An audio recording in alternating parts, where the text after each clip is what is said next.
సహోదరి సహోదరులకు మా అందరికీ మరి క్రిస్మస్ దిన శుభాకాంక్షలు తెలియపరుస్తూ ఉన్నాను. పిల్లారా గమనించండి, మరి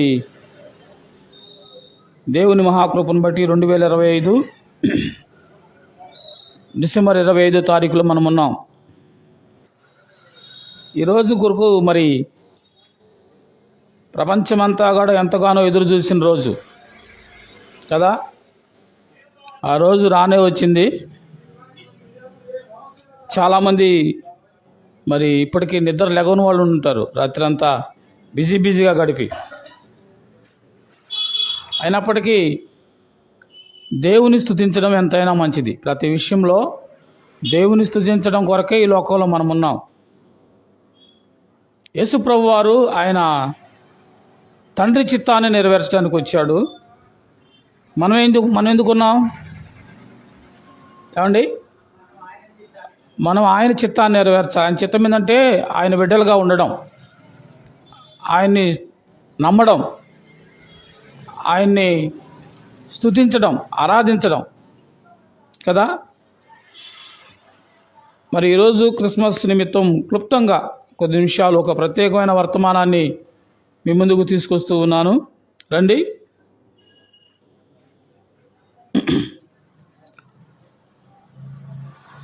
మత్తయి సువార్త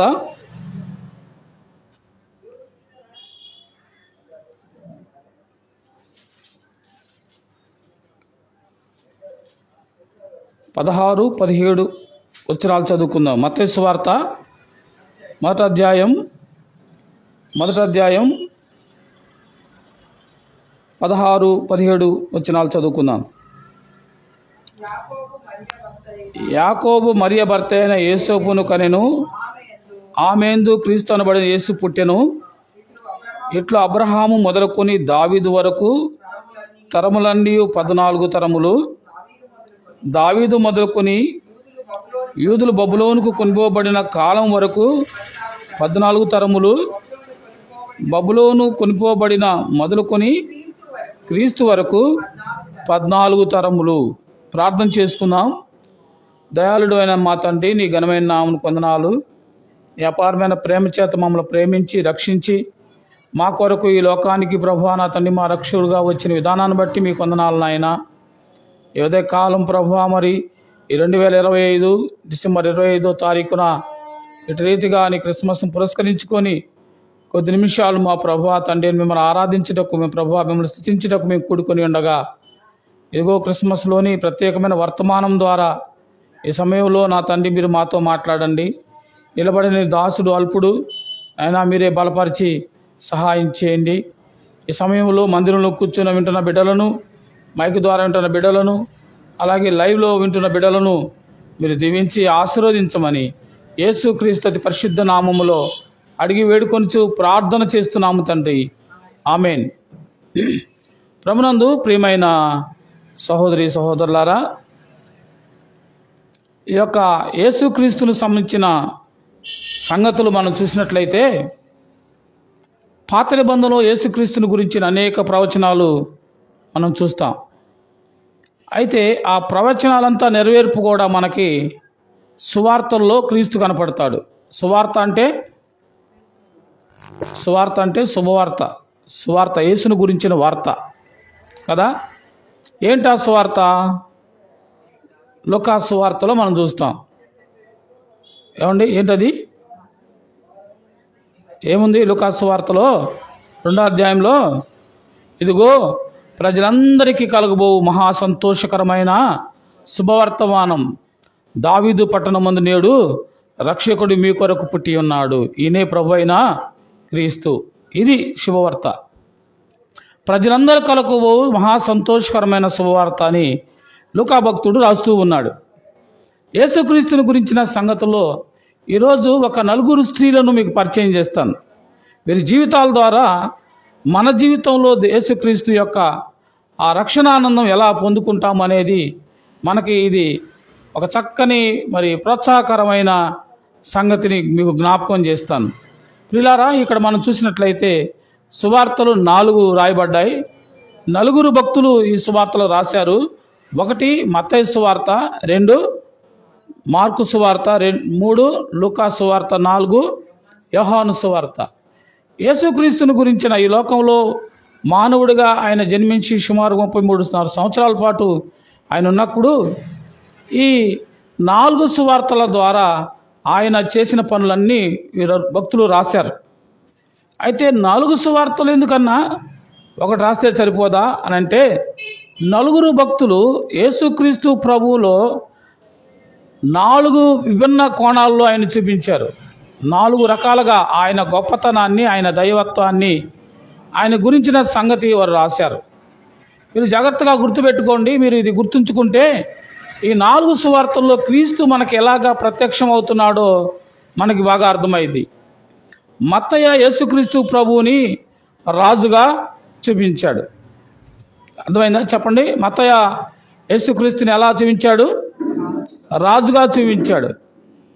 మార్కు వచ్చేలేకే యేసుక్రీస్తు ప్రభువుని సేవకుడుగా చూపించాడు. ఎలా చూపించాడు? సేవకుడుగా చూపించాడు. లూకా వచ్చేలేకే యేసుక్రీస్తు ప్రభువుని మానవుడిగా, మనిషిగా చూపించాడు. ఇక యోహాను వచ్చేలేకే యేసుక్రీస్తు ప్రభువుని దేవునిగా చూపించాడు. ఆయన దైవత్వాన్ని గురించి రాశాడు. నలుగురు రాశారు 4 సువార్తలు. నలుగురు యేసుక్రీస్తులోని 4 సంగతుల్ని ప్రత్యేకంగా వారు దృష్టిలో ఉంచుకొని ఈ సువార్తల్లో మనకి ఆయన కనబరుస్తూ ఉన్నారు. 1 యేసుక్రీస్తు ప్రభు రాజుగా ఆయన వచ్చాడు కదా.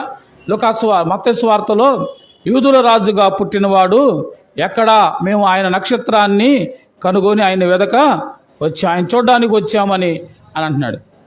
యూదుల రాజుగా మత్తయి రాశాడు కదా. కనుకనే ఈ మత్తయి సువార్తలో మనం గమనించినట్లయితే ఈ యొక్క వంశావళులు ఉంటాయి కదా. మీరు మత్తయి సువార్త 1వ అధ్యాయాలు చూస్తే అబ్రహాము కుమారుడును దావీదు కుమారుడైన యేసుక్రీస్తు వంశావళి ఎవరికి ఉంటాయి? చరిత్ర చూస్తే రాజులకి వాళ్ళ వంశాలు కదా ఉంటాయి. లూకా వచ్చేలేక యేసుక్రీస్తు ప్రభుని మానవుడిగా చూపించాడు కాబట్టి లూకా భక్తుడు ఆయన వంశాలకు జోలికి ఏమి వెళ్ళాల, డైరెక్ట్గా ఆయన పనిలోకి వెళ్ళాడు కదా. పనివాడు ఏం చేస్తాడు? పని చేయడానికి వచ్చిన వాడు వెంటనే పనిని ప్రారంభిస్తాడు కదా, అవునా కదా. ఆయన క్షమించండి, సేవకుడుగా చూపించాడు, మానవుడిగా కాదు, మానవుడిగా లూకా. కాబట్టి మరి పనివాడు ఏం చేయాలా? పనికి వచ్చినవాడు మా వంశం ఇది అని అందు కదా, డైరెక్ట్గా వచ్చి పని చేయటమే కదా. యేసుక్రీస్తు ప్రభు ఆయన ఏ పని చేయడానికి వచ్చాడో ఆయన తను తాను సేవకుడుగా వచ్చాడు కాబట్టి సేవకు సంబంధించిన సంగతులు చూడండి. మార్కు సువార్తలో 1వ అధ్యాయంలో దేవుని కుమారుడైన యేసుక్రీస్తు సువార్త ఏముంది? పని ప్రారంభం అని ఉంది. మత్తయిలో వంశావళి అని ఉంది కదా, వంశావళి ఉంది. లూకా సువార్త కూడా చూద్దాం. లూకా సువార్తలో మనం చూసినట్లయితే లూకా యేసుక్రీస్తు ప్రభువుని మనిషిగా లేకపోతే మానవుడిగా చూపించాడు. 1వ అధ్యాయం 1వ వచనం చూస్తే, ఘనత వంచిన తెయోఫిలా, ఆరంభం నుండి కన్నులారా చూచిన వాక్య సేవకులైన వారు మనకు అప్పగించబడిన ప్రకారము మన మధ్యన నెరవేరిన కార్యముల గురించి వివరముగా వ్రాయుటకు అనేకులు పూనుకున్నారు గనుక నీకు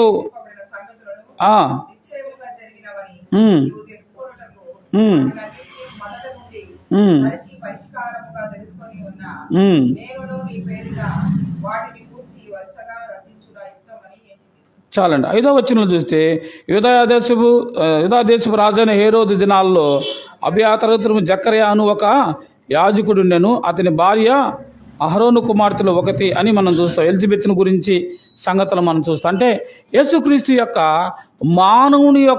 మానవుడిలో ఉన్న ఆ లక్షణాలు, లేకపోతే యేసుక్రీస్తు ఈ లోకానికి రావడానికి ఆయన జన్మించటంలో మరి మరియబడిన ప్రసవ వేదన, ఆ యొక్క దినాలలో ఆమె పరిస్థితి ఎలాగుంది, ఆమె ఎలాగా ఆయనని మరి గర్భాన మోసినప్పుడు ఆమె ఎన్ని బాధలు పడింది, మానవుల యొక్క మనసు అక్కడ మనకి కనిపించింది. లూకా చాలా వివరంగా చాలా సంగతులు రాశాడు. మిగతా 3 సువార్తలు లేని సంగతులు లూకా ప్రత్యేకంగా రాశాడు. ఎందుకంటే లూకా వైద్యుడు కనుక వైద్య పరిభాషలో రాసినట్లు మనకు కనిపిస్తూ ఉంది. ఇక యోహాను యేసుక్రీస్తు ప్రభుని ఎలా మనకి ప్రత్యక్షపరిచాడండి? ఏమ్మా? ఆయన దైవత్వాన్ని, ఆయన దేవుణ్ణిగా ఆయన మనకు ప్రత్యక్షపరిచాడు. చూడండి, యోహాను సువార్త 1వ అధ్యాయం 1వ వచనం. ఆది యందు వాక్యముండెను, వాక్యము దేవుని యొద్దనుండెను, వాక్యము అర్థమైందా? ఆయన దేవుడు అని తెలియపరుస్తున్న సంగతి యోహాను రాస్తూ ఉన్నాడు కదా. ఇప్పుడు మీకు 4 సువార్తలు మీరు అర్థం చేసుకోవాలంటే, చదివితే మీకు అర్థం అవ్వాలంటే ఈ 4 విషయాలు మీరు జ్ఞాపకం చేసుకుంటే మీకు అర్థమైపోయింది. 4 సువార్తలు యేసు ప్రభు యొక్క దైవత్వం, లేకపోతే ఆయన మనిషిగా చేసిన పని, ఆయన సేవకుడుగా చేసిన పని, ఆయన రాజుగా వచ్చిన పని, ఇవన్నీ మనకు కనిపిస్తాయి. వీటికి సంబంధించిన గుర్తులు కూడా మనకి ప్రకటన గ్రంథంలో ఉంది. ఇప్పుడు సమయం లేదు కనుక దాని జోలికి వెళ్ళట్లేదు. 4 రకాల గుర్తులు అక్కడ రాయబడ్డాయి, 4 రకాల సందేశాలు. అయితే ప్రియులారా, ఈరోజు మనం చదువుకున్న వాక్యంలో క్రిస్మస్లో దేవుని ప్రేమ, మానవాళి పట్ల దేవుని ప్రేమ ఎలా కనబరిచాడు అని మనం ఒక 4 మీకు పరిచయం చేసి నేను ముగిస్తాను. మనం చూసినట్లయితే మత్తయి సువార్తలో 1వ అధ్యాయంలో వచనం 16, 17 వచనాల్లో మనం చూస్తాం కదా. అబ్రహాం మొదలుకొని దావీదు వరకు 14 తరాలని, ఆ తర్వాత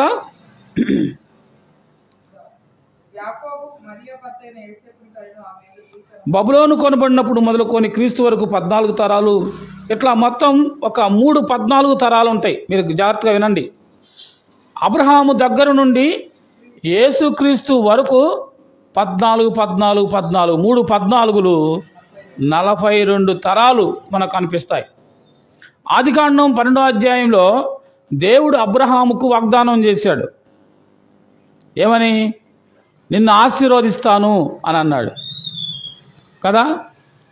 అబ్రహామును దేవుడు ఆశీర్వదిస్తానని వాగ్దానం చేశాడు. అబ్రహాములో నుండే ఆయన తన ప్రజలను ఏర్పాటు చేసుకుంటానని, అబ్రహాములో నుండే రక్షకుడు వస్తాడని దేవుడు అబ్రహామును ఏర్పాటు చేసుకున్నాడు, పిలుచుకున్నాడు. కనుక మన అబ్రహాము దగ్గర నుండి యేసుక్రీస్తు వరకు కనుక మనం గమనిస్తే 42వ వాడుగా యేసు ప్రభు పుట్టాడు. అబ్రహాము దగ్గర నుండి లెక్కేసుకుంటే, మీకు సమయం ఉంటే తర్వాత లెక్కేసుకోండి. మత్తయి సువార్తలో 1వ అధ్యాయంలో 17 వచనాల్లో ఈ 42 మంది ఉంటారు. మత్తయి సువార్త 1వ అధ్యాయంలో మనం చూస్తే ఈ 42 మందిలో మనకు కనిపిస్తారు. యేసుక్రీస్తు ఈ లోకానికి 14వ వాడిగా 42వ వాడిగా వచ్చాడు. 14 తరాలు మనకు కనిపిస్తూ ఉన్నాయి. పిల్లరా, అయితే ఆయన ఈ లోకానికి రావడంలో ఆయన ప్రణాళికను ఆయన చక్కగా నెరవేర్చిన దేవుడుగా ఉన్నాడు. లోకానికి లోకరక్షకుడుగా యేసుక్రీస్తు ప్రభు వచ్చాడు. అయితే లోకంలో ఏముంది, లోకంలో పరిస్థితులు ఎలా ఉన్నాయి, ఆ రక్షకుడు నీ జీవితంలో వెలగాలంటే ఎలాగా ఆయన వెలుగై ఉన్న దేవుడు ఎలా వెలగాలి అని అంటే, లోకంలో మానవులందరూ ఒకలాగా లేరు. ఉన్నారా ఏమ్మా? లోకంలో మానవులందరూ ఒకలాగా లేరు. రకరకాల మనుషులు ఉన్న లోకం ఇది కదా. ఒక తల్లి గర్భాన పుట్టిన పిల్లలే ఒకలాగా ఉండటంలా, అట్లాంటిది మా ముందుకు వచ్చి కూర్చోం. ఒక తల్లి గర్భాన పుట్టిన పిల్లలందరే ఒకలాగా ఉన్నప్పుడు మరి లోకంలో మనుషులంతా ఒకలాగా ఉండడం అనేది ఇది జరిగే పని కాదు. కానీ యేసుక్రీస్తు ప్రభు ఈ లోకానికి అందరి కొరకు వచ్చాడు. చెప్పండి, యేసుక్రీస్తు అందరికీ ప్రభు అయి ఉన్నాడు. కాబట్టి అందరి కొరకు ఆయన వచ్చాడు. అందరి కొరకు ఆయన తీసుకొచ్చాడు, బహుమానం తీసుకొచ్చాడు. మీ కొరకు సిద్ధపడిన బహుమానం ఆయన వద్ద ఉన్నది. మన కొరకు సిద్ధపడిన బహుమానం ఆయన దగ్గర ఉంది. ఈ సంగతి మీరు అర్థం చేసుకోవాలి. ఏమిటి ఆ బహుమానం అనంటే, నీ శిక్షను తీసివేసి నీకు రక్షణ ఇవ్వడానికి వచ్చాడు. రక్షణ అనే బహుమానం కదా. క్రిస్మస్లో మనం అనేక బహుమానాలు ఇచ్చుకుంటూ ఉంటాం కదా. పేదలకు సహాయం చేస్తాం, వస్త్రాలు ఇస్తాం, భోజనం పెడతాం, ఉన్న దాంట్లో ఆర్థిక సహాయం చేస్తాం కదా. ఈ పండుగలో మన దగ్గరికి అనేక మంది వచ్చి అమ్మ క్రిస్మస్ పండుగ కదమ్మా మరి సహాయం చేయండి అంటూ ఉంటారు కదా. అనేకులు వచ్చి మన దగ్గర నుంచి సహాయాలు అడుగుతారు. మనం కూడా ఏం చేస్తాం, క్రిస్మస్ కనుక మనం వాళ్ళకి బహుమానాలు ఇస్తాం, వండుకున్న పిండి పదార్థాలు ఇస్తాం, కొన్ని బట్టలు ఇస్తాం కదా. మన వాళ్ళు కూడా చాలామంది ఈ యొక్క క్రిస్మస్ సీజన్లో మన బట్టలు పంపిణీ చేస్తూ ఉంటారు కదా. క్రిస్మస్లో మాత్రమే కాదు ఈ ప్రేమను చూపించాల్సింది, ఈ బహుమానాలు ఇవ్వాల్సింది. ఆపదలో ఉన్న వాళ్ళకి, అవసరాలు ఉన్న వాళ్ళకి ఎప్పుడు కూడా మనం సహాయం చేయాలి. ఎప్పుడు నువ్వు చేతనైనంత వరకు నువ్వు సహాయం చేస్తూనే ఉండు, ప్రభు సహాయం చేస్తాడు నీకు.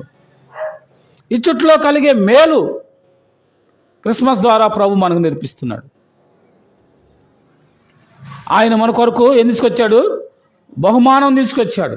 ఏమిటా బహుమానం అంటే లోకంలో డబ్బుతో కొనలేనిది, ప్రేమతో దేనితో లోకంలో ఏ మానవుడు ఇవ్వలేనిది, సంపాదించుకునేది కాదు, ఎంత పెట్టి కొన్నా వచ్చేది కాదు. ఏంటది? రక్షణ. రక్షణ ఇది వారసత్వంగా వచ్చేది కూడా కాదు కదా. ఆస్తులైతే వారసత్వంగా వస్తాయి. ఆస్తుల మీద మనకు రాజ్యాంగం కొన్ని హక్కులు కల్పించినాయి. తాతాస్తి మనవడికి కదా, మనవరాలకో మనవడికో వాళ్ళకి హక్కులు ఉంటాయి కదా. ఈ హక్కు ద్వారా వచ్చేది కాదు రక్షణ, వారసత్వంగా వచ్చేది కాదు రక్షణ. ఏమ్మా, మా అమ్మ వాళ్ళు రక్షించబడ్డారు, మా తాత వాళ్ళు ప్రభువు నమ్ముకున్నారు కాబట్టి ఇంకా నాకు అవసరం లేదులే, నాకు హ్యాపీగా పరలోకంలో టికెట్ ఉందనుకోవడానికి వీలు లేదు. రక్షణ అనేది వ్యక్తిగతం. ప్రభు ప్రతి ఒక్కరి కొరకు తీసుకొచ్చాడు. ఆయన చేత్తో ఆయన నీకు ఇస్తాడంతే. ఎవరి కొరకు? నీ కొరకు దాచబడిన బహుమానం ఆయన దగ్గర ఉంది. ఎవరు బహుమానాలు వాళ్ళకే. మా అమ్మ రాలేదు, నాకు ఈ అన్న అంటే పలహారం ఇస్తాం కదా, క్యాలెండర్ అన్న అయితే ఇస్తాం, బహుమానం సిద్ధం చేసే ఇవ్వమంటే ఇస్తాం. కానీ యేసు ప్రభు అలా ఇవ్వడానికి రాలా, నీ కొరకు అని అన్నాడు కదా. దావీదు పట్టణమందు నేడు రక్షకుడు మీ కొరకు జన్మించాడు. నీ కొరకే ఆయన జన్మించాడు, నీ కొరకే ఆయన బహుమానం తీసుకొచ్చాడు. ఆ బహుమానం నువ్వు పొందుకోవాలి, ఆ బహుమానం నువ్వు పొందుకోవాలి. పొందుకున్నావా బహుమానం? ఈ ఉదయకాల సమయంలో ఈ క్రిస్మస్ ద్వారా మనం నేర్చుకుందాం. బహుమానం పొందుకోవడానికి ఏం అర్హత కావాలి కదా, ఏం అర్హత కావాలి చెప్పండి. మనందరికీ కూడా భారతదేశంలో ఒకటి అందరికీ సంభవించింది వయసును బట్టి. ఏంటది? ఓటు హక్కు కదా. 18 సంవత్సరాలు నిండిన వాళ్ళు చనిపోయే వరకు ఫ్రీగా మనం వేయచ్చు, ఓటేయచ్చు. ఈ ఓటు హక్కు కొరకు ఆరంభంలో చాలామంది పెద్దలు కలిసి కొన్ని నిర్ణయాలు చేయడానికి, ఓటు హక్కు ప్రజలందరికీ రావాలంటే ఎవరికి ఓటు హక్కు కావాలి అని అన్నారు. ఒక్కొక్కరు ఒక్కొక్క రకమైన అభిప్రాయం తెలియపరిచారు. మన మొట్టమొదటి ప్రధానమైన నెహ్రూ గారు ఈ ఓటు హక్కు విషయంలో వాళ్ళు కనీసం డిగ్రీ పాస్ అవ్వాలని చెప్పాడు, వాళ్ళ చదువును బట్టి అని అన్నాడు. మరొక ఆయన గాంధీ గారు, మరొకరు వచ్చేసి వాళ్ళకి కొంత భూమి ఉండాలన్నాడు. వాళ్ళిద్దరిలో ఎవరో కానీ మొత్తానికైతే వాళ్ళు ఖచ్చితంగా అన్న మాటలు ఇవి. ఒక ఆయనేమో కనీసం చదువుకొని ఉండాలి అని అన్నాడు, ఒక ఆయనేమో వాళ్ళు ట్యాక్స్ పే చేసేవాళ్ళు అయి ఉండాలి. అంటే వాళ్ళకి ఏముండాలా? ఆస్తులు, భూమి ఉంటే వాళ్ళు ట్యాక్స్ పే చేసేవాళ్ళు ఉండాలి, వాళ్ళకి మాత్రమే ఓటు హక్కు అని అన్నాడు. నా మాట మీకు అర్థమవుతుందా? దయచేసి కాసేపు వినండి. ఓటు హక్కు అనేది ఇలాగా నిర్ణయించబడింది.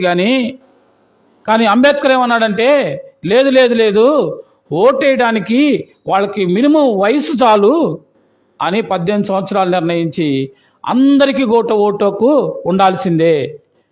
దేశాన్ని ఏలడానికి నాయకుడిని ఎన్నుకునే హక్కు, అందరికీ సమాన హక్కు ఉండాల్సిందే అని చెప్పడం జరిగింది. తద్వారా మనందరికీ వచ్చింది ఓటు హక్కు వచ్చింది. అయితే ప్రియులారా ఆలోచించేయండి, యేసుక్రీస్తు తెచ్చిన బహుమానం నీ కొరకు తెచ్చిన బహుమానం, నీ కొరకు సిద్ధపరిచిన బహుమానం, ప్రజలందరికీ కలిగే బహుమానం అది. అయితే ఆ బహుమానం పొందుకోవాలంటే మనకి అర్హతలు ఏమీ అవసరం లేదు. నీ కులం అవసరం లేదు, మతం అవసరం లేదు, డబ్బు అవసరం లేదు, ప్రాంతం అవసరం లేదు, నీ రంగు అవసరం లేదు, నీ రూపం అవసరం లేదు. నీ స్థితి ఏదైనా సరే, నీ స్థితిని బట్టి ఆయన నీకు ఈ రక్షణ ఇవ్వటల్లా, నీ పరిస్థితిని బట్టి ఆయన ఈ బహుమానం ఇవ్వటల్లా. ఈ బహుమానం ప్రజలందరికీ ఈ బహుమానం. ఆ బహుమానం తీసుకురావడానికి ఆయన ఎన్నిక చేసుకున్న నలుగురిని మీకు జ్ఞాపకం చేస్తాను బైబిల్ గ్రంథంలో. ఎందుకు ఆయన అలాంటి వారిని ఎన్నిక చేసుకున్నారు? ఇలా చదువుకున్నాం కదా, మత్తయి సువార్తలోని మనం 42 తరాలు మనం చూసాం. ఎన్ని తరాలు? 42 తరాలు మనం చూసాం. ఈ 42 తరాలలో కూడా ఏమండి, లోకంలో వెలివేయబడిన వారు, లోకంలో ఏమండి ఆ పనికిమాలిన అన్నవాళ్ళు, లోకంలో వేశ్యులు అన్నవాళ్ళు, లోకంలో పాపాత్ములు అన్నవాళ్ళు, లోకంలో భయంకరమైన స్థితిలో ఉన్న వాళ్ళని సైతం ఆయన ఏం చేశాడు తెలుసా? ఆ పవిత్రుడైన దేవుడు ఈ లోకానికి రావడానికి ఆయన వంశంలో చేర్చుకున్నాడు. అమ్మా విన్నారా? మన ఇంట్లో ఒక కోడలుగా రావడానికి ఏం చేస్తాం? ఎన్నో అర్హతలు మనం చూస్తాం. మా కోడలు ఎర్రగా చక్కగా ఉండాలి, బాగా చదువుకోవాలి, మంచి గుణవంతురాలై ఉండాలి కదా. నీ ఇంటికి ఒక అమ్మాయి రావడానికి, కోడలుగా ఉండటానికి నువ్వు ఎన్ని రకాల షరతులు పెడతావు? షరతులు పెట్టావు బాగానే ఉంది, దాంతోపాటు ఏం తీసుకురావాలా? వస్తా బహుమానం కూడా తేవాలా. దాన్నే మన భాషలో అదేదో అంటారు కదా, అది ననోడు తనలేక చెప్తున్నాను. మన ఇంట్లోకి వచ్చే ఒక అమ్మాయి విషయంలోని ఇన్ని జాగ్రత్తలు మనం తీసుకుంటున్నాం కదా, క్వాలిటీస్ తీసుకుంటున్నాం కదా. వాళ్ళ మంచితనాన్ని ఏం చేస్తాం? వాళ్ళ తరాలు కదా, అటు 14 తరాలు, ఇటు 14 తరాలు చూడాలట. ఎన్ని అంటారు పెద్దవాళ్ళు? 14 తరాలా? 7 తరాలా? 7 తరాలు అంటారు. అటు 7 ఇటు 7 కలిపితే 14. యేసుప్రభు వంశాలలో కూడా 14 తరాలు ఉన్నాయి. ఈ 14 సంగతి ఏందో మరొక సందర్భంలో చూద్దాం. అటు 7 అంట, ఇటు 7, అమ్మాయి తరపు 7 తరాలు, అబ్బాయి తరపు 7 తరాలు, మొత్తం 14 తరాలు. 14 తరాలు అయితే ఒక ఫిల్ఫిల్ కావాల.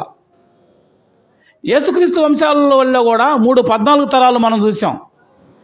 అయితే ప్రియులారా, ఈ 42 తరాల్లో మొత్తం 42 తరాల్లో కూడా లోకంలో ఎవరు ఇష్టపడని వారు చేర్చబడ్డారు. ఇది సంతోషం. నిన్నెవరు ఇష్టపడతలేదా? నిన్నెవరు నమ్మటం లేదా? నిన్నెవరు ప్రేమించటం లేదా? ఇదిగో నీకే శుభవార్త, నీకే ఈ శుభవార్త. ఈ క్రిస్మస్లో యేసుక్రీస్తు ప్రభు నీకు ఒక శుభవార్త చెప్తున్నాడు. ఆయన నిన్ను ప్రేమిస్తున్నాడు. లోకంలో ఎవరు ఇష్టపడని నిన్ను, ఎవరు ఫ్రెండ్స్గా ఉండకపోతే ఆయనే నీకు స్నేహితుడిగా ఉంటానంటున్నాడు. అర్థమైందన్న మాటలు మీకు? యేసుక్రీస్తు ప్రభు ఆయన నిన్ను ప్రేమించే దేవుడు. నీ క్వాలిటీలు ఆయన చూడల్లా, నీ స్థితిని ఆయన చూడల్లా, నీ అందాన్ని ఆయన చూడల్లా, నీ జ్ఞానాన్ని చూడల్లా, నీ యొక్క డబ్బును ఆయన చూడల్లా కదా. రండి, ఆది కాండంలో మొత్తం 4 స్త్రీలు ఈ వంశావళిలో చేర్చబడ్డారు. ఇద్దరేమో కానాను స్త్రీలు, ఇద్దరేమో హిత్తీ స్త్రీలు. 4 స్త్రీలు మనకు కనపడతారు. మోయాబీలు, హిత్తీలు అయిన స్త్రీలు ఉన్నారు. ఆది కాండం 38వ అధ్యాయంలో 7వ వచనంలో ఒక ఆమె అనిపించింది. ఆది కాండం 38వ అధ్యాయం 7వ వచనంలో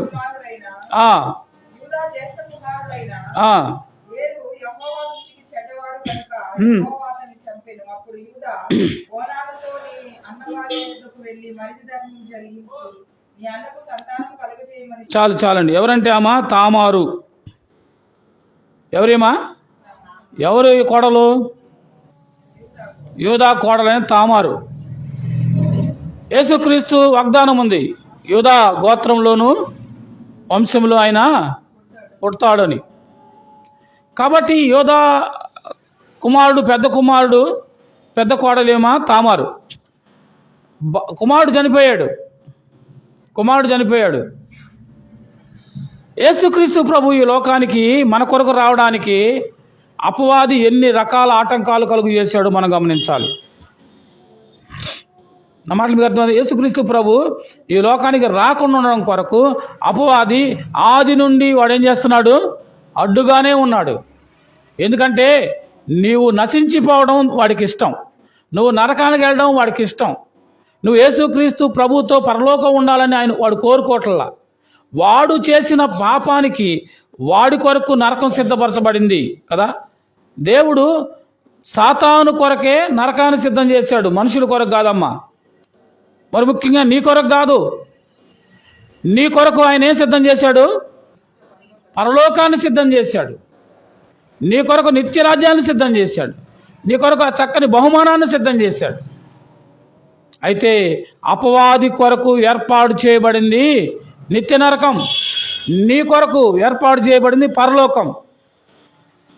అయితే అపవాది వాడు వెళ్ళాల్సిన నరకంలోకి నిన్ను కూడా లాక్కెళ్ళాలని ఆది నుండి వాడు ప్రయత్నం చేస్తూనే ఉన్నాడు. నిన్ను రక్షించి నిన్ను పరలోకం తీసుకెళ్ళడానికి యేసుక్రీస్తు ప్రభు ఈ లోకానికి ఆయన వచ్చి రావడానికి అడ్డుగా వాడు ఉన్నాడు. ఆ అడ్డుగా ఉండడంలో భాగంగా తామారు విషయంలో ఏమైపోయింది? తామారు గర్భాన యేసుక్రీస్తు వంశావళిలో చేర్చబడ్డవారు పుట్టాలి, కానీ తామారు భర్త ఏమైపోయాడు? చనిపోయాడు. ఇప్పుడు ఆమె విధవరాలు అయిపోయింది.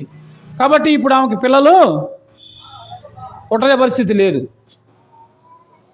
నా మాటలు మీకు అర్థమవుతున్నాయా? ఆ తర్వాత పరిస్థితి మనందరికీ తెలుసు. తామారు మరి చూసిన యూదా తన రెండో కుమారుడి విషయంలో, మూడో కుమారుడు దాచిపెట్టే విషయంలో, అయితే తామారు తన మామ విషయంలో ఆమె బిడ్డను కంది. కాబట్టి ఆమె చేసిన పని పాపమే కానీ అది ప్రత్యేకమైన పని. యేసుక్రీస్తు ఈ లోకానికి రావడం కొరకు ఆమె ఏం చేసింది? ఆమెను గురించి యూదా ఏమన్నాడు? నువ్వు నాకంటే నీతిమంతురాలు అంటున్నాడు కదా. మామేమో అపవాది యొక్క వలలో పడిపోయాడు. ఏం చేసేసాడు? కుమారుడు ఇచ్చే విషయంలో దాచుకున్నాడు తన కుమారుడిని. పేరుకి తామారు పాపం చేసిందే కానీ ప్రభు ఏం చేశాడు? ఆమె విషయంలో ఆమెను తన వంశావళిలో చేర్చుకున్నాడు కదా. ఆమెను తమ వంశావళిలో చేర్చుకున్నాడు. విధవరాలుగా ఉన్న ఆమెను కదా చేర్చుకున్నాడు. అంటే ఇప్పుడు మనం ఏమనుకోవాలి? విధవరాల పక్షాన ఉంటానన్నావు కదయ్యా అని ప్రార్థన చేస్తాం లేదా? ఉంటానన్నాడు ఆయన, ఉన్నాడు కూడా, విడిచిపెట్టలా ఎక్కడ. ఎంత ప్రేమ కలిగిన దేవుడు ఆయన. రెండో వ్యక్తిని కూడా మనం చూసినట్లయితే యెహోషువ గ్రంథం 2వ అధ్యాయం 1వ వచనం. యెహోషువ గ్రంథం 2వ అధ్యాయం 1 త్వరగా చదివినట్లయితే నేను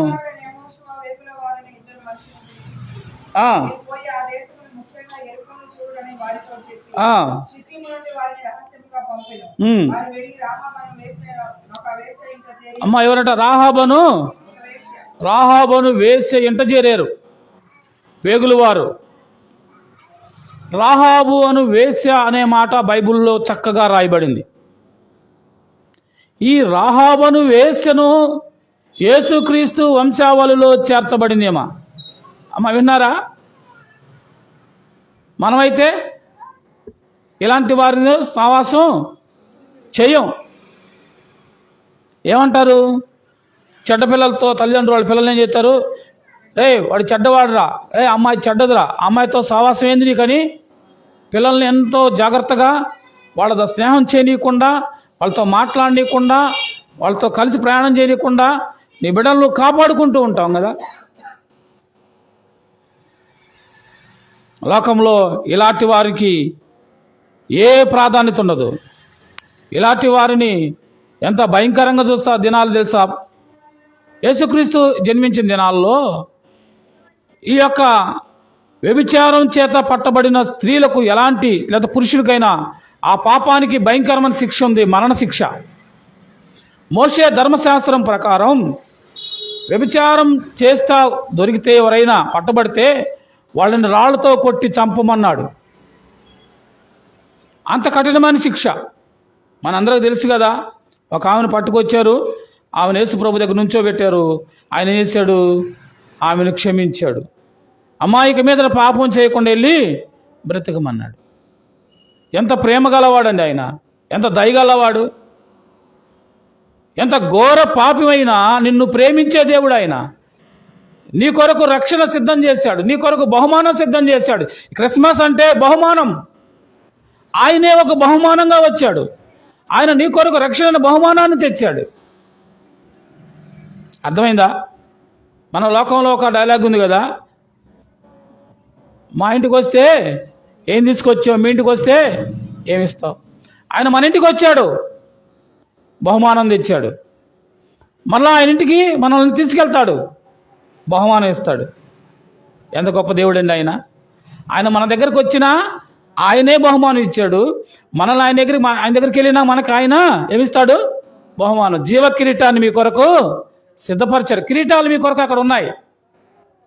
ఇక్కడ ముళ్ళ కిరీటం ఉంది. ఆ ముళ్ళ కిరీటం నీకు పెట్టకుండా ఆయన పెట్టుకొని నీ కొరకు జీవ కిరీటాన్ని సిద్ధం చేశాడు. ఆయన ఇక్కడ బహుమానం ఇస్తున్నాడు, అక్కడ బహుమానం ఇస్తున్నాడు. క్రిస్మస్ ఎంత చక్కని బహుమానం. ఆరాధన బట్టి కాదు బహుమానం, అమ్మా కొనేది కాదు బహుమానం. బహుమానం అంటే ఉచితంగా ఇచ్చేది బహుమానం. మళ్ళీ ఇచ్చిన దాన్ని మళ్ళీ అడగడానికి అవకాశం లేదు. ఎంత గొప్ప దేవుడండి నీ కొరకు. అయితే అర్హత చూడాలా. ఈమె రాహాబు, ఈమె గురించి బైబిల్ ఏం చెబుతుంటే వేశ్య అని అంటున్నారు.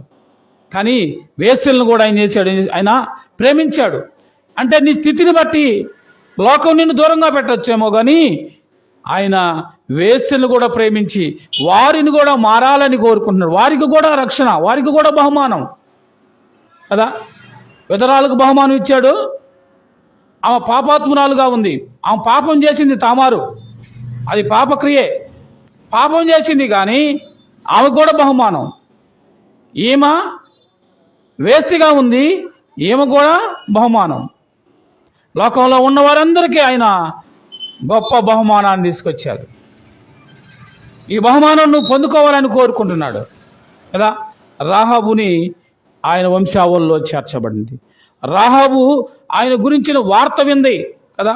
మీ దేవుని గురించి విన్నప్పుడు మా గుండెలో కరిగిపోలేదా అన్నాడు. మీ దేవుడు ఎర్ర సముద్రాన్ని చీల్చాడు, మీ దేవుడు ఆకాశం నుంచి మీకు ఆహారం పెట్టాడు, మీ దేవుడు బండ నుండి నీళ్ళు ఇచ్చాడు, మీ దేవుడు పగలు ఆ యొక్క ఎండ దెబ్బ తగలకుండా ఏమిస్తున్నాడు? మేఘస్తంభం, రాత్రి అగ్నిస్తంభం. ఆమె విన్నది ఏం చేసిందామా? విన్నది కనుక ఆమె ఏమైపోయింది? మారింది. మమ్మల్ని జ్ఞాపకం చేసుకోమంది. ఎంత చక్కని సందేశం ప్రభు ఆమెకు ఇచ్చాడు. మనం ఎన్నో మాటలు వింటున్నాం, ఎన్నో వాక్యాలు వింటున్నాం. మనలో ఉంది ఆ మార్పు కదా. ఎలాంటి వారినైనా, నువ్వెంత ఘోర పాపివైనా ఆయన నిన్ను ప్రేమించిన వాడు ఆయన. ఈ క్రిస్మస్లో మరొక వ్యక్తిని కూడా మీకు నాకు మూడో వ్యక్తిగా మనం చూసినట్లయితే, దీనికి ముందుగా ఈమె అసలు ఎక్కడ చేర్చబడిందంటే హెబ్రీ పత్రిక 11వ అధ్యాయం 31వ వచనంలో ఏమో విశ్వాస వీరుల జాబితాలో ఎవరండి? రాహాబుని వేశ్య విశ్వాస వీరుల జాబితాలో చేర్చబడింది. ఎంత గొప్ప బహుమానం ఆలోచించారా? ద్వితీయోపదేశకాండం 23వ అధ్యాయం 3వ వచనం చదువుకుందాం.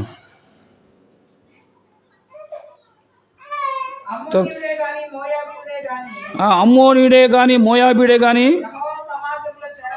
యెహోవా సమాజములో చేరకూడదు. అమ్మా చూడండి, వాళ్ళలో 10వ తరమైన వాళ్ళైనా మోయాబీల్ని అమ్మోనీయుల్ని వీళ్ళని ఏం చేయకూడదట? 10 తరాల వరకు వాళ్ళని చేర్చుకోకూడదు అని అంటున్నాడు. కానీ ఈయన ఎక్కడ చేర్చాడు? ఏమ్మా చూడండి, ఈయన ఎక్కడ చేర్చుకున్నాడు? అసలు ఆయన జన్మించడానికి 42 తరాల్లో వీళ్ళని చేర్చుకున్నాడు. ఆయన వంశావళిలో చేర్చుకున్నాడు. ఎంత ప్రేమ కలిగిన వాడు మన దేవుడు, ఎంత ప్రేమామయుడండి ఆయన.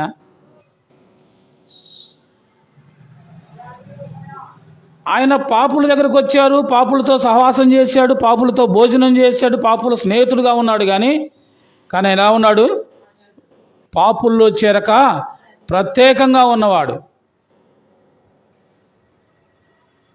ఆయన ప్రేమను పంచడానికి వచ్చాడు, తెచ్చిన బహుమానం ఇవ్వడానికి తీసుకొని వచ్చాడు. కానీ వాళ్ళ దగ్గర ఉన్న పాపము ఆయనకి అంటలా. పాప సంబంధించిన శిక్షను మాత్రం ఆయన తీసుకున్నాడు. అర్థమైందా? ఈ లోకంలో ఉన్న మానవాళి పాపాత్ములైన మానవుల కొరకు ఆయన వచ్చాడు. పాపుల కొరకు ఏం తీసుకొచ్చాడు? బహుమానం తెచ్చాడు. ఆ బహుమానం మనకిచ్చి మనలో ఉన్న పాపానికి సంబంధించిన ఆ శాపాన్ని లేకపోతే ఆ యొక్క శిక్షను ఆయన తీసుకున్నాడు. ఇప్పుడు క్రీస్తునందు ఉన్న వారికి ఏ శిక్షా విధి లేదు కదా. ఈమె గురించి మనం చూస్తే ఋతు గ్రంథంలో ఒక ఆమె ఉంది. ఏమో మోయాబు స్త్రీ. మూడో వ్యక్తి ఎవరు? ఋతు గ్రంథంలో ఒక ఆమె ఉంది, ఋతు. ఏమో మోయాబు స్త్రీ. వీళ్ళు కూడా చేర్చబడకూడదు. మోయాబీలు 10వ తరం దాకా చేర్చబడకూడదు. కానీ ఈ ఋతు సంగతి మనకు తెలుసు. ఎలిమెలకు యొక్క 3 కుమారులు ఉన్నారు కదా. వాళ్ళు బెత్లెహేము నుండి ఎక్కడికెళ్ళారు? మోయాబు వెళ్ళారు. కరువు వచ్చిందని వెళ్ళారు. 2 కుమారులు కదా. ఓకే, 2 కుమారులు వెళ్తే అక్కడ ఏమైంది? కరువు వచ్చింది అని భోజనానికి వెళ్ళారు. అక్కడేమైంది? అక్కడ ప్రాణాలే పోయినాయి. ఎలిమెలకు తన 2 కుమారులు 3 చనిపోయారు. ఇప్పుడు వెధరాలుగా ఉన్నారు ఒక ఇంట్లో 3. పురుషులే లేడు. నయోమి బయలుదేరి మళ్ళీ సొంత ఊరు వెళ్తుంది. నయోమితో పాటు ఈ రూతు వెళ్ళింది. రూతు ఎలాంటి కమిట్మెంట్ తీసుకుంది మనం చూస్తే, అతమా నువ్వు నన్ను తిరిగి వెళ్ళమనొద్దు, నీ వెళ్ళే చోటకి నేను వినాలి, నేను వస్తాను, నీ దేవుడే. ఇది అండి కమిట్మెంట్. రూతు కమిట్మెంట్ ఏందో తెలుసా? అత్త మీద ప్రేమ మాత్రమే కాదు, నీ దేవుడే నా దేవుడు అని ఈ దేవుని నమ్మిన మోయాబు స్త్రీలైన రూతు కదా. ఎప్పుడైతే ఆమె అంత చక్కని కమిట్మెంట్ తీసుకొని నమ్మిందో, ఇప్పుడు ఆమె ఎక్కడ చేర్చబడిందండి? యేసయ్య వంశావళిలో కదా. గొప్ప ధనవంతుడు, బుద్ధిమంతుడు ఎవరైనా బోయాజు వివాహం చేసుకున్నాడు ఆమె. ఎంత గొప్ప దేవుడు అండి మన దేవుడు. ఆయన మన స్థితిని ఎరగకుండా ప్రేమించేవాడు, మన పరిస్థితిని చూసి ప్రేమించేవాడు కాదు ఆయన. మనం ఎలాంటి స్థితిలో ఉన్నా ఆయన ప్రేమ మాత్రంలో మార్పు లేదు. మనం ఎలాంటి పరిస్థితుల్లో ఉన్నా ఆయన ఇచ్చే బహుమానం మాత్రం ఈయక మానడు కదా.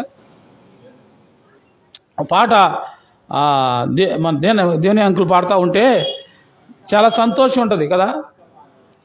వస్తానన్న యేసు రాజు రాకమానునా, ఇస్తానన్న బహుమానం ఈయకమానునా అన్నాడు. రారాజు వస్తున్నాడు జనులారా, రాజ్యము తెస్తున్నాడు, త్వరపడి వేగమే రండి జనులారా. ఆయన నీ కొరకు ప్రభు నీ చెంతకు రండి.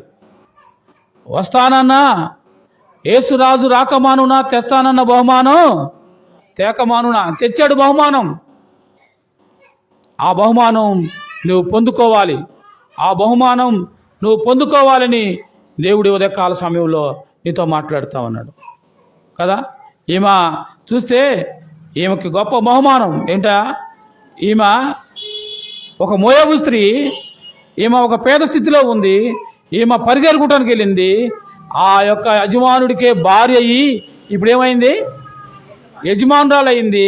యేసుక్రీస్తు వంశావళిలో చేర్చబడి. అమ్మా నీ స్థితిని బట్టి కాదు ఆయన. కాబట్టి నన్ను ఎవరు పట్టించుకుంటారులే, నాకెవరు సహాయం చేస్తారులే అని నువ్వు అనుకోవద్దు. ముదిమి వచ్చే వరకు ఆయన సంకని ఎత్తుకొని లాలిస్తానన్నాడు కదా. ఎవరైనా ముసలోళ్ళు ఎత్తుకుంటారమ్మా? ముసలోళ్ళు ఎవరైనా ఎత్తుకుంటారా? చిన్నపిల్లల్ని అయితే ఎత్తుకొని ముద్దాడుతాం కదా. ముసలోళ్ళని ఎత్తుకుంటావా? కానీ ఆ ప్రేమ చూసావా? యేసయ్య ప్రేమ. ముదిమి వచ్చే వరకు నిన్ను ఎత్తుకొని లాలించే దేవుడు.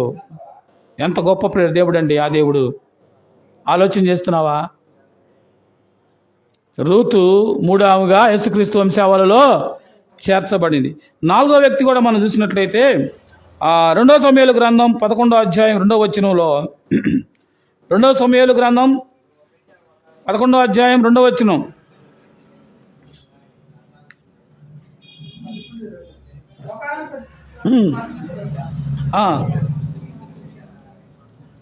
అక్కడ బేత్షెబా అనే ఒక ఆమె ఉంది. ఎవరామా? ఈమె గురించి మనందరూ తెలుసు. దావీదు రాజు అయ్యాడు. దావీదు ఏం చేస్తా ఉన్నాడంటే, దావీదు జీవితంలో మాయని మచ్చ ఇది. బెత్షెబా పాపం చేసిందని అంటాం కంటే కూడా దావీదు పాపం చేశాడు. ఆ పాప ఫలితం ఈ బెత్షెబా అనుభవించింది. ఎవరేమంటే ఊరియా అనే ఒక సైనికుడు భార్య. ఈ ఊరియా అని ఆయన దావీదు రాజ్యంలో ఒక సైనికుడిగా ఉన్నాడు. ఆయన భార్య బెత్షెబా. ఈమె చాలా చక్కని వ్యక్తిగా ఉంది. ఏమని ఈ దావీదు ఒకానొక సమయంలో ఏం చేశాడంటే, చూడరాని సమయంలో చూసి ఆమెతో పాపం చేశాడు. అర్థమైందా? ఆమెతో పాపం చేశాడు. దావీదు పాపానికి దేవుడు శిక్షించాడు. కానీ ఏం కూడా ఎక్కడ చేర్చబడింది? ఏమ్మా, మనం అసలు ఆ సంగతి మాట్లాడుకోవడానికే మనం ఇష్టపడం. బహిరంగంగా దావీదు ఊరియాతో చేసిన పాపాన్ని గురించి బహిరంగంగా మాట్లాడుకోవడానికే మనం ఇష్టపడం. తన భర్త అక్కడ రాజ్యంలో యుద్ధానికి వెళ్తే భార్య స్నానం చేస్తుంటే ఈ దావీదు ఆమెని అన్ఎక్స్పెక్టెడ్గా చూసి ఏం చేశాడు? ఆమెను పిలిపించి ఆమెతో పాపం చేశాడు. ఏమో కూడా యేసుక్రీస్తు వంశావళిలో చేర్చబడిన అబ్బాయి వినటానికి, మనం అనటానికే ఎంత కష్టంగా ఉందో, నోరు వినటానికి చెవులు ఎంత కష్టంగా ఉన్నాయి. లోకంలో ఇలాంటి వారిని కూడా ఆయన ప్రేమిస్తాడు అంటానికి ఇంతకంటే ఇంకా నిదర్శనం ఏముందండి? ఇంతకంటే ఆయన ప్రేమకు నిదర్శనం ఇంకేమైనా ఉందా? ఎలాంటి వారిని ప్రేమించాడు ఆయన? ఘోరమైన పాపులను ఆయన ప్రేమించాడు. భయంకరమైన వ్యభిచారులను ప్రేమించాడు. మోయాబీయులను ప్రేమించాడు. హిత్తీయులను ప్రేమించాడు. లోకంలో వేశ్య అని చెప్పబడి ముద్ర వేయబడినామని ప్రేమించాడు. పాపం పాపం పాపం భయంకరమైన పాపంలో ఉన్న వారిని కూడా ఆయన ఏం చేశాడు? ప్రేమించాడు. అందుకే అంటున్నాడు, నీవెంత ఘోర పాపివైనా నిన్ను ప్రేమించిన దేవుడు ఉన్నాడు. ఆయన నీ ప్రతి పాపము నుండి నిన్ను విడిపించి రక్షించి నీకు ఇస్తానన్న బహుమానం ఇవ్వకుండా వెళ్ళాడు ఆయన. ఈ క్రిస్మస్లో ఆ బహుమానం నీకు ఇవ్వడం కొరకు తెచ్చాడు ఆయన. ఆలోచన చేసావా? స్థితిని బట్టి ప్రేమించేవాడు కాదు ఆయన. నీవే ఒక నిర్ణయం తీసుకో. నీవే దేవుని దగ్గరకు వచ్చి నీవు ఆయన బిడ్డగా ఉండాలని కోరుకుంటే ఆయన నిన్ను చేర్చుకోవడానికి సిద్ధంగా ఉన్నాడు. నా వద్దకు వచ్చి వారిని నేనెంత మాత్రము త్రోసివేసేవాడిని కాదంటున్నాడు. ఇంతకంటే ఉదాహరణలు ఇంకెవరు కావాలండి? పాపం చేసిన తామారుని చేర్చుకున్నాడు కదా. పాపాత్మురాలుగా లేకపోతే వేశ్య అని రాయబడి రాహాబును చేర్చుకున్నాడు కదా. విధవరాలుగా ఉన్న మోయాబు స్త్రీ 10 తరాల్లో కూడా ఏమైనా ఈ వంశాన్ని చేర్చుకోకూడదని చెప్పామన్నా ఆ యొక్క మోయాబు స్త్రీని రూతుని ఏం చేసుకున్నాడు? తన వంశావళిలో చేర్చుకున్నాడు. దావీదు చూసి భయంకరమైన పాపం చేసిన ఊరియా భార్య ఎవరేమా బెత్షెబాను చేర్చుకున్నాడు. ఎంత చక్కని ఉదాహరణలు ప్రభు మనకు చూపిస్తున్నాడమ్మా. నీ స్థితి మార్చుకుంటే నీ పరిస్థితి మారిపోయింది. నీ స్థితి మార్చే దేవుడు, నీ పరిస్థితులు మార్చే దేవుడు. అయితే నువ్వే చేయాల్సింది ఏంటంటే నువ్వు ఒప్పుకోవాలి. రహాబుని వేశ్య అని బైబిల్ రాస్తుంది. ఆమె ఏమంటుందంటే, మీ దేవుని గురించి విన్నప్పుడు మా గుండెలు కరిగిపోయింది అంటుంది. ఆమె గుండె కరిగిపోయింది. రాతి లాంటి మన గుండె మాంసం గుండెగా మార్చబడాలి. కఠినమైన మన హృదయం కరిగిపోవాలి. యేసుక్రీస్తు రక్తంలో కడిగి నిన్ను పవిత్రులుగా చేస్తానికి ఆయన ఇష్టపడు. అందుకే ఈ క్రిస్మస్లో క్రీస్తు ఈ లోకానికి వచ్చాడు కదా. ఇలాంటి వారిని అందరిని ప్రేమించుకుంటూనే వచ్చాడు. నిన్ను కూడా ప్రేమించాడు కనుక ఆయనకేమయ్యాడు? దేవుడే మానవుడిగా ఈ లోకానికి వచ్చాడు. ప్రజలందరికీ సంతోషకరమైన శుభవార్తను చెప్తున్నాడు. ఎంతమంది ఆయన విషయంలో మనం ఇష్టంగా ఉన్నాం? ఈ బహుమానం పొందుకోవాలని ఆశ నీలో ఉంటే నువ్వేం చేస్తావు? నువ్వు అలక్ష్యం చేయవు కదా. క్రిస్మస్ క్రిస్మస్ క్రిస్మస్ అని నెలల తరబడి ఎదురు చూసి కష్టపడి దాచుకొని కదా, లేకపోతే ఇంట్లో గొడవ పెట్టుకొని అత్తల మీద మామూల మీద లేకపోతే ఆ భర్తల మీద గొడవ పెట్టుకొని లేకపోతే అప్పో సప్పో తీసుకొచ్చి పిల్లలకు బట్టలు తీసుకొచ్చావు. నువ్వు బట్టలు తెచ్చుకున్నావు, మంచిదే, నేను వద్దంటలేదు. కానీ ఏం ప్రయోజనం? ఆ బట్టలు బీరువాలోనే ఉన్నాయి. ఇప్పుడు మన క్రైస్తవులందరూ ఎక్కడ ఉంటారు తెలుసా? వంటశాలలో ఉంటారు. ఇప్పుడు వంటల పని ఇదే దేవుడు కోరుకుంటుంది. మార్తా, నీవు అనేకమైన పనుల్లో విస్తారమైన పనులు పెట్టుకున్నావు, కానీ అవసరమైంది ఒకటే. మరియా ఉత్తమమైనది ఎంచుకుంది. నువ్వు విస్తారమైన పనులు పెట్టుకుంటే ఆ పనుల్లో వల్ల ప్రయోజనం ఏంది? నువ్వు 10,000 పెట్టి 20,000 పెట్టి 30,000 పెట్టుకున్న బట్టలు కొనుక్కోవడం వల్ల ప్రయోజనం ఏంది? ఎంతో షాపింగ్లు చేసే ప్రయోజనం ఏంది? ఎంతో వంట పిండి పదార్థాలకు సంబంధించిన సిద్ధం చేసుకున్న ప్రయోజనం ఏంది? ఇంటికి ఎంతో డెకరేషన్ చేసే ప్రయోజనం ఏంది? ఇవన్నీ వద్దని కాదు, కానీ అనేకమైన విస్తారమైన పనులు పెట్టుకోవడం వల్ల కాదు ప్రయోజనం. మరియ ఉత్తమైంది ఎన్నుకుంది. ఏమెన్నుకుందామా? దేవుని పాదాల దగ్గర కూర్చొని వింటుందామా? దేవుని మాటలు వినడం ఉత్తమం. దేవునికి మందిరానికి రావడం ఉత్తమం. దేవుని వాక్యం వినడం ఉత్తమం. దేవుని స్తుతించడం ఉత్తమం. దేవుని దీవెనలు పొందుకోవడం ఉత్తమం. ఇది ఎవరు తీసేయలేరు. అర్థమైందమ్మా? ఇది ఎవరు తీసేయలేరు. ఆలోచన చేశారా? ఉత్తమమైంది ఎన్నుకున్నావా? అందుకే గత పాఠాల్లో క్రిస్మస్లో క్రీస్తు లేడు. ఎక్కడ ఆయన తీసుకొచ్చిన బహుమానం ఏది? అసలు ఆయన ప్రేమ ఆడ పొందుకుంటున్నాం. మనం ఉత్తమైంది ఎన్నుకుంటే కదా ఆ బహుమానం నీకు అందేది. కేవలం క్రీస్తుని మన విస్తారమైన పనుల్లో పెట్టకండి. క్రిస్మస్ని ప్రయోజనం ఉండదు కదా. మనం కట్టుకునే బట్టలు ఇవి కొన్ని రోజులకి ఏమైపోతాయి? పాత అయిపోతాయి, చినిగిపోతాయి. మనం తినే తిండి బహిర్భూమిలోకి పోయిద్ది. మనం చేసుకున్న డెకరేషన్లు పాడైపోతాయి. ఇవి స్వల్పమైనవి, ఇది అల్పమైనవి, దేనికి గ్యారంటీ లేనివి. కానీ ఉత్తమమైనది ఉంది. మార్తా, నీవు అనేకమైన పనుల్లో ఎలా ఉన్నావు? నిమగ్నమై ఉన్నావు. పిండి వంటలు వండుతున్నావు, వంటగదిలో ఉన్నావు. ఇవి కాదు, దీనివల్ల ప్రయోజనం లేదు. మరియ ఉత్తమమైంది ఎందుకమ్మా? ఈరోజు నువ్వు ఉత్తమమైంది ఎందుకున్నా నీ జీవితం ధన్యకరం. పనులున్నాయి, అయినా కానీ ఏం చేస్తూ ఉన్నావు? ప్రభు పని ముఖ్యం. పండుగలో క్రీస్తు లేని క్రిస్మస్ ఎందుకు? క్రీస్తుని ఆరాధించని క్రిస్మస్ ఎందుకు? క్రీస్తు మాటలు వినని క్రిస్మస్ ఎందుకు? మందిరానికి వెళ్ళని క్రిస్మస్ ఎందుకు? ఆలోచన చేసావా? ఒక మాట చెప్పి నేను ప్రార్థన చేస్తాను. అయితే ఈ 4 స్త్రీల్లో దేవుడు ప్రేమ చూపించాడు.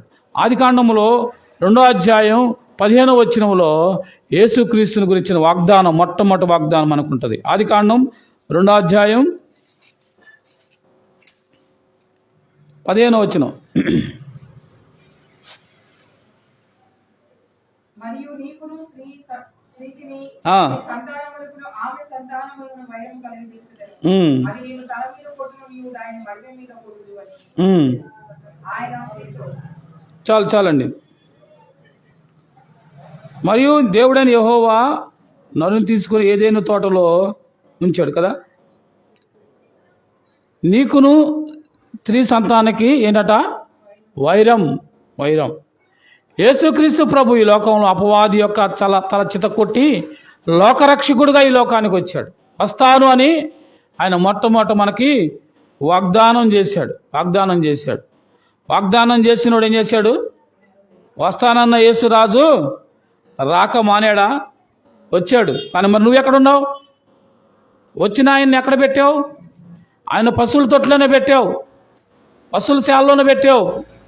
మనం ఎక్కడున్నాం ఆలోచించండి. నేను అడిగితే మీకు బాధ వేసిద్ది. కదా.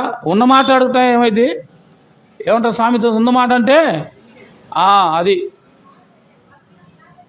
ప్రభు ఉన్నది మాట్లాడే దేవుడు. ఆయన దాచుకునేవాడు కాదు. ఆయన సూటిగా మాట్లాడుతుంటే ఆయన మాటలకు వాళ్ళకి ఒళ్ళు మండిపోతుంది. ఆనాటి యూదులకు ఒళ్ళు మండిపోతుంది.